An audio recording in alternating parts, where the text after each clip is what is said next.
Hey everyone, welcome to another episode of Ask the Influencer. On this episode, I have Kaylene Armstrong, better known as Scar. Kaylene, how have you been? I'm pretty good. How are you? Good. So you're back from the UK now, yeah? Just for a little holiday, little tour. A little holiday. So you're going back sometime soon, or? Yeah, two more weeks. I'm going back home. Yeah, right. You got more gigs coming up, or? Yeah, I'm playing tonight at HCO. Oh, sweet. Doing a donk set with the Tim Dawes. Awesome. It's gonna be good. So Dawes is going raw? No, he's going donk. Raw Dawes is going donk, and you're joining him. Yeah. That's it. Raw Dawes is going donk, and Hardcore Scar is going donk. Going so donk. something different. We've had a bit of a laugh with it, and we're gonna roll with it. So awesome. Yeah, put a donk on it. That's it. You have a fun night. Totally starting my set with that too. Cool. That's a good idea. I haven't heard that track in ages. I know. I've actually found so many remixes. I'm like, oh my god, put a donk on it. Yeah, that was from the UK originally, wasn't it? So, starting that, and then tomorrow it's the 170 Harbour Cruise. Oh, wow, yeah, right. Which is always one of the best parties. Yeah, so what are you playing there? Heavy Hardcore, and I'm doing back-to-back with Crystal Rave Girl. Oh, wow, awesome. That'll be a fun time then. Yeah, that party's always so good. So I'm really excited to come back for that. Yeah. Awesome. So for everyone at home, we're going to dive into the origin story first. So just tell me, I want to know two sides. So a little bit about yourself personally, how you felt music came into your life or just the whole music industry, and then how you came about with Scar, how you came up with the name and just where that all started. So with you personally first, like when do you feel music first came into your life? Well, I've done music pretty much all my life. Played the piano from, I think I was like 6 or 7. And did all my grades. Piano, music, classical, ballet, I've done all that. So I've always been focused on music. Then I got into the rave scene in about 94 because my brother was a raver, a DJ back then. So I've just grown up pretty much straight from all the old school. And that's got into raving in 2000 when I was 18. Cool. And now I'm well on the way to 40s and still raving. That's all right. Yeah. Party hard. Don't worry about it. Party hard. Keeps me young. So. Cool. And so when did Scar come about? Like, were you raving for a good while and then you went into DJing or...? Well, before Scar, I was actually Smiley Raver. That was my Sydney rave name. All right, cool. Yeah, we all had like little names. We all had like little crews, and I was in the Smiley Rave crew. Right. So I was Smiley Raver. The whole Scar thing happened when I was backpacking and traveling around the world. I was on a boat going to the Oktoberfest with friends, and we were like really drunk and mucking around, play fighting. And then one of my friends was literally just like, I had this huge scratch across my face, so my friends started calling me Scar from the Lion King. Right. So 15 years later, I'm still Scar. Cool. So that's how the name came about. That's pretty cool. So when I got my first booking, they were like, hey, what's your DJ name? And I'm like, I don't know. They're like, what did one call you? And I'm like, Scar. So that's how it stuck. Yeah, right, cool. And so what year was that about, roughly the early 2000s? 2004. Oh, okay. Yeah, and so what were you playing back then? Was it happy hardcore or? Yeah, because I always had decks, so I was like mixing a lot of like breakbeat, house, trance, heavy hardcore and stuff. And then, just started playing heavy hardcore and still doing it, still love it. So you've always been pretty diverse then. Hey, you're not really limited to just one genre. You like to dabble in all different styles and whatnot. Yeah, no, I love playing a bit of everything. I also play a lot of hardcore Gabber. A few weeks ago, I did like a 92 to 94 old school breakbeat hardcore set in London, which was really cool. So I got donk set tonight. So just, it's always good to experience new things and keep open-minded. And it's always been fun. Yeah, totally. I mean, it probably makes things a bit less boring as well. That way you're not just stuck into it's a good one challenge style. as well. Like, if you mix a bit of jungle or like done jungle tech a couple of years ago, which is like 192 BPM, and just keep your skills up and try different things. At the moment, I'm playing a bit of drum and bass as well, so I'm trying to do the whole learn 4 decks and get into all this type of stuff. And trying new little challenges. It's fun. Yeah, awesome. That's good to hear. Yeah. So moving on, I've got some questions from some fans. The first question is from Connor Q, and he says, Kaylene, I'm starting out, but I want to know, in your opinion, should I focus more on producing or DJing to have a better understanding of song structure? Ooh, nice one. Well, I started off DJing and then got into the producing side of things and going to the studio with people, and then to learn like structure side of things like that. it was good, like learning where, like, you know, you do your intros, your breakbeat, like the breakdowns, stuff like that. But I'd probably say DJing first, and then like learn your tunes, learn like where to drop your tracks, where vocals come in, where melodies change and stuff like that, and then get into producing. Like it will change and it'll help you along the way with your mixes and stuff like that. Yeah, totally. Hope that makes sense. Yeah, no, I agree. I started out a very similar way, and I think like it really helps like when you really know the track that you're working with. I mean, someone can give you a random USB and it's just like, if you know the basics, sure, you can get by. But you always tell that, like, if someone knows their tracks, the sets just are a lot smoother. Yeah, they're a lot more enjoyable. Exactly. Yeah. Cool. Moving on to the second question. This next one comes from Josh F. What are your thoughts on the current UK scene compared to the Australian scene? And what are some of the major differences between the two? Ooh, good one. So I travel a lot in the boat, and obviously I'm living in London at the moment, been there for 3 months. So I'll start off with the UK scene. Obviously there's a long history of hardcore back there. There's a big appreciation for the old school and breakbeat. So at the moment I'm loving playing breakbeat again. People appreciating it, like all the original stuff, like 6 Days. Yeah, it's my favourite tune. So I find that's a big difference. People love hearing new stuff, but they appreciate, say, all areas. There's a lot of new artists coming through, but at the same time, we got like absolute legends that I get to see all the time. So I'm getting to see like Psy and Billy Bunter, and just on a regular basis, who are like massive influences to me. And just seeing what's going on there and being amongst it as well, like, you know, getting back into the studio with like lots of different people and they're just like showing me some really fresh stuff that's going to be coming out.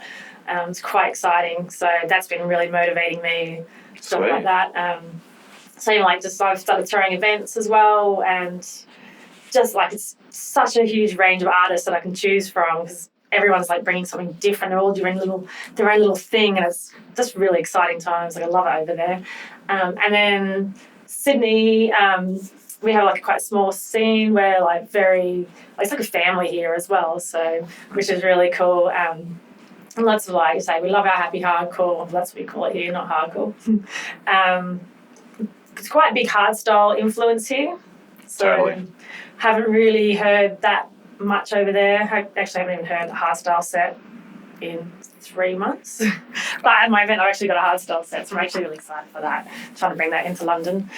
So that's a huge difference and influence the way people dance and dress, all that type of stuff.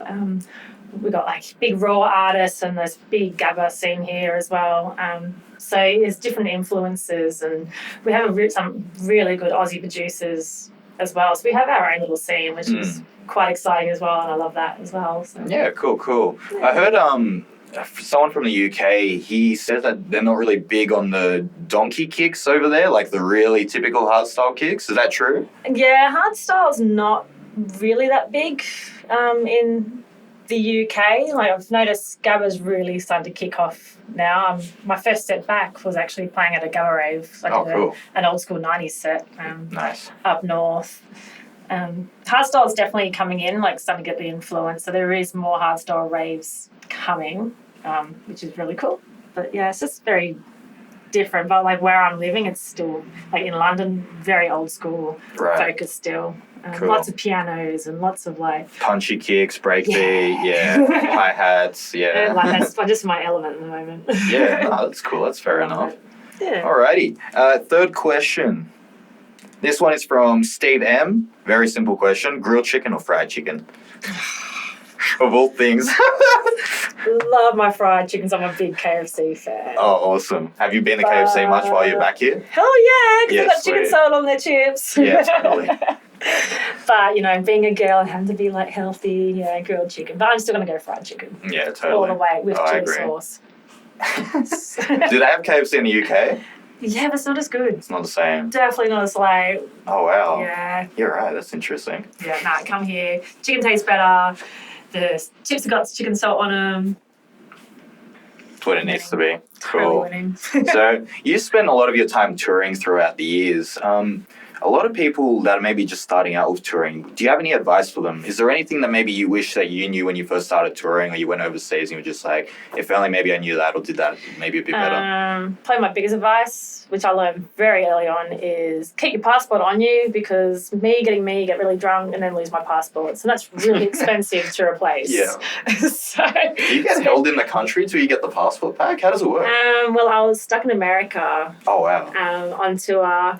Tour's called Too Hot to Handle, and I was on tour with one of my best friends, Pikey, and we went from New York to Pittsburgh, and we had this huge weekend, and all of a sudden I realised that I couldn't find my passports, and we had to go to Rochester, and I was flying out from there, and so in the end I had to go back to New York to go to the embassies and sort out 2 passports because I've got dual citizenship, and oh my God, ring up mum, and it's public holiday over there, and it was like the biggest nightmare. So ever since then I'm really careful. I'm like, where do I keep my passports and my visas? So usually if I go to someone's house, I'll be like, can you just hide this for me for like a couple of days? That's probably my main advice. Makes sense. Know exactly where your passports and visas are. Right. Do you gig often in America? Yeah, I'm back next month. Oh, wow. Yeah, I'm off to LA playing at Hardcore Heaven. Yeah, cool. So really excited to see the gang again. And then another booking's come through this morning for New Yorker Festival, but I can't announce that at the moment. Oh, congrats. I've probably already said too much. That's all right. That's good to hear. But that'll be announced really soon anyway. So awesome, congrats. So on the topic of America, one of the other guests I was talking to off air, he was saying to me that he feels America has a lot of potential right now in the hard dance scene. He feels like the roof, let's say the upper ceiling for how high you can get in America is a lot better compared to Australia. Would you agree with that? Probably. It's a very different scene. Yeah. There's some amazing producers out there, and I've been going to America about 15 years, DJing over there quite a bit. Oh, wow. So I have seen a huge change in different states on what goes big and what doesn't. Seen a few really strong artists grow with their production, like Hartshorn and Nobody, really good producers out there as well. And there's a whole bunch. So that's really good. For Happy Hardcore scene, it's just been good watching it grow. And so having Hardcore Heaven there in February, oh my God, that's amazing. So proper buzz to be on that lineup, and there's a lot of locals on that as well, which is sweet. Great to see. It's good to see that they're really supporting the local talent, which I find with the Americans, they do embrace the internationals but really push each other and they support each other. And I've noticed as well, they will travel to the different states to actually support each other's raves and things. Oh, wow. Yeah, right. So they seem to be quite dedicated over there as well. Yeah, really dedicated ravers. Yeah, which is cool. Amazing. Awesome. Now, you have a label, Scar Digital. Tell us about that. When did that start? How did that start up? I started up in 2012. Cool. So we've been going now 7 years. I started that after coming off a different label and decided that I wanted to branch out, do my own thing, push my own label and focus on up-and-coming artists, because I know how hard it is when you're starting out, trying to get your music out, heard, someone to listen to, something to focus to call home, basically. So I've really tried to stick to those guns. I've got some really good up-and-coming producers and DJs, and I really focus on trying to bring it as a family feel. So everyone that's on the label all support each other. They all chat. They're doing collabs. We've got lots of little projects coming up. Now that I'm in the UK, I can throw more events. So we've been doing more partying together. And it's just amazing, just seeing what some of these guys have actually achieved. And, it's good, if I have lots of tracks coming in from people who've never released before, and I love that, being the fact that I could be their first release. And, yeah. Oh, that's awesome. I love seeing all that. Sweet. Any future plans for the label? Yeah, so I'm doing my bands with a party called London Sounds, which I have a couple of the artists always focus on that, who play. We've got Unity in the Sun, which is over in Corfu in the Greek islands once a year. So last year we went out there and the Scar Digital crew were amazing. They did a few events, and the guys, there was someone always playing every day, and they really rep the label well. So we're back out there this year. So I've been invited to rep the label. So awesome. all of us come out for a little holiday. We are working on a new album with another record label. We're doing collabs, so can't say too much on that, but there is sort of like things happening in the pipeline. We're trying to do like a lot of unity and uniting like different labels and working together with other things as well. So yeah, there's lots of exciting little projects happening at the moment. Cool. So it seems to be really happening for you, and even just overseas in general. Would you move overseas or?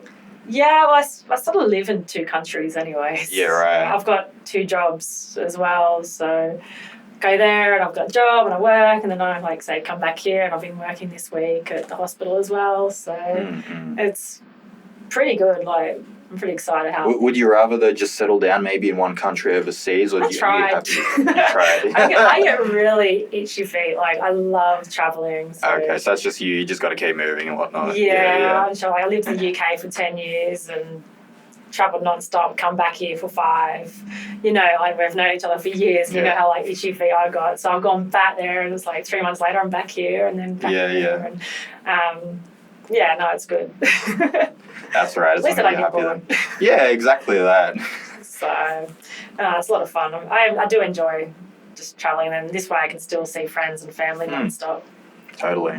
Yeah, awesome. Coming back here, so you may have noticed that Australia's going through a bit of a difficult time at the moment. We've got the big bushfires, and you live out Penrith, so you're closer than anyone, I feel, at the moment. How's your area looking? Is it really pretty smoky? Yeah. I seriously didn't realise how bad the fires are. It's really scary because obviously we're getting some filtered news on UK TV, and people's like, oh, you need the bushfires. I'm like, it's Australia. We get bushfires every year. Like, it's January. Yeah. Like, this is normal. Like, I live near the bush. It happens. Yeah. And then I get here and I'm like, wow. Like, try not to swear there. But yeah, at the moment, like, I've got an app and it's like fires near me, and we get like alerts and things. And like this morning I was like, oh, okay, there's a fire near my house 9 kilometres away. Yeah, right. It's pretty scary. It's quite close then. Yeah, up the Blue Mountains and stuff. And like last week it was like 49 degrees, and I'm sitting in the pool, and all of a sudden like you just see smoke sort of like gradually go up, and then Dad's like, oh yeah, that's near Warragamba Dam. And I was like, wow, you just sort of forget how crazy it is here, and the heat and things like that. And then it rained a little bit, and then the smoke was like really like dense. Coughing a lot, and the air quality is pretty bad. Yeah, it's been nuts for I think about almost 2 months now. Yeah, non-stop, and they reckon it's going for another like few months ahead. It's just sad seeing all the animals and. Yeah, a lot of people's homes are going up in flames or whatnot. Yeah, I've got friends and family. Our spare room is actually like packed with my cousins and aunties things, because all my relatives live in the Blue Mountains. So. Oh, sorry to hear. But everyone's been like putting their stuff at our house because we're quite safe. We've got like Nepean River and where we are. But just in case like our relatives' houses have to be evacuated, at least the valuable stuff's already somewhere safe. So. Are their houses okay, or is? Yeah, at the moment, I've had a couple of friends, families lose their houses already. Oh shit! Which is really, really sad and things. So. At the moment, my family's. Do you know if they're receiving any kind of support from the government? Not sure. I've sort of just been chatting to them, make sure they're okay. Yeah. What are your thoughts on the whole situation? Well, the government or the... I'll say, at first I thought it was really slack of our Prime Minister. He still is. I mean, we've seen all the footage and the way that the local people of that area have treated him, and that's fair enough, people are starting to really, uprise against Scott Morrison. His behaviour, I feel, has been, quite shocking. More recently, though, because of this backlash, he is now trying to, I think, do something about it. Now. But it's only because he's received, I think, so much pressure for it. Like before, Tony Abbott's actually out there fighting. Exactly. The fires and things like that. We all had a go at Tony Abbott at some point, but at least, he's going out there. He's so passionate about the country. And it wasn't until afterwards, it was like, he does actually love our country. Like, he did try. Whereas Scott Morrison's just like, I don't know, he just sits down, let's go on holidays, let's it just doesn't really, he doesn't seem to show that care or consideration as But that's been on the news as well overseas. It has. When he was on holidays and our country's burning, I'm like, yep, that's my Prime Minister. Proud. Yeah. Well, I guess we can only just hope things get better then for the families. But it's very nice like watching like other countries now coming to the aid. A lot of famous people are donating things. Yeah, there was that female comedian. She raised like $35 million or something dollars. Yeah, Elton Crazy. John put in like $1 million the other day. There's been heaps, just like constant. I'm just seeing like on the news now, which is great because we're definitely going to need it. Yeah. It's been really interesting how the whole world has kind of rallied to help us, and I think that's kind of also made the Prime Minister look a little bit worse. It's like, okay, if everyone else that doesn't live in this country is giving a crap and they want to put in money, it just shows like there is decent human beings out there still. Like we are actually helping each other and supporting each other, and it's really nice. Totally. Things like that. It's also like because I think Australia, being such a multicultural country, we have so many people from pockets of all across the globe. So I think people, I don't know, I think something about Australia, people are just, I don't know how to put it, but people will unite because it's just such a diverse country, and odds are like someone from Australia or you've met someone from Australia because we're just everywhere, and like we have such a diverse like cultural background. Definitely. Yeah. And it's great, like so we have so many different like languages and cultures and religions here and stuff, and then we don't really have that much problems compared to like say other countries. We do actually. Yeah, we have this mateship here, Aussie mateship, Yeah. So it's like something like this when it's drastic with like say bushfires and so many people are affected, and things like 20 people have died already, and it's been crazy. Like just seeing the country actually coming together and supporting each other and volunteering and stuff is great. Yeah, just totally. like pride and you're like, yeah, Aussie. That's it, totally. Alrighty, so wrapping up the show, I would like you, the guest, to ask the audience a question. Can be any question at all. Go for it. Oh, right, let's go rave. Right, if you guys had the money, the time to do an outdoor festival and you could have any lineup you wanted, like who would you put on a massive, big festival lineup? All your favorite DJs, MCs, singers, go for it, guys. Awesome, love it. So there's a question: who would you have on your ideal lineup for a festival? Thanks for being on the show, Kaylene. Thank you for having me. It's great to see you. Thanks for checking out the podcast. Stay tuned for the next one out next week, where I talk to Ben Uberjacked.